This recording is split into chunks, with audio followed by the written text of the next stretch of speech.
Hi hello welcome back to our channel. మన channel simple recipe చూసేయండి. గుత్తి వంకాయ masala curry చాలా కష్టం అనుకుంటారు కదా, ఇలా చేసేయండి, చాలా త్వరగా కూడా అయిపోతుంది. ముందుగా శనగకాయ పప్పులు, ధనియాలు, చెక్క, లవంగం, అలాగే నువ్వులు మంచిగా లో ఫ్లేమ్లో ఫ్రై చేసేసుకోండి.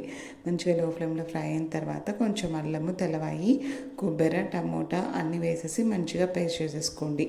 అలా మంచిగా పేస్ట్ చేసుకున్న తర్వాత వంకాయలన్నీ కట్ చేసి పెట్టేసుకోండి. తర్వాత వంకాయలకి మసాలా అంతా స్టఫ్ చేసేసేయండి.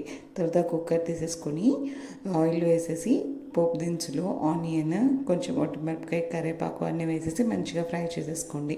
తర్వాత అవన్నీ మంచిగా ఫ్రై అయిన తర్వాత మనం ముందుగా స్టఫ్ చేసుకున్నాం కదా, ఆ వంకాయ కూడా వేసేసి కొంచెం కారం, ఉప్పు వేసేసి మంచిగా ఫ్రై చేసేసుకోండి. ఒక 2 minutes ఫ్రై చేసేసుకొని కొత్తిమీర యాడ్ చేసేసుకోండి.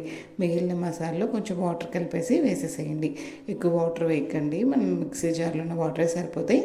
తర్వాత మనం 2 whistles పెట్టుకుంటే మన వంకాయ కర్రీ రెడీ.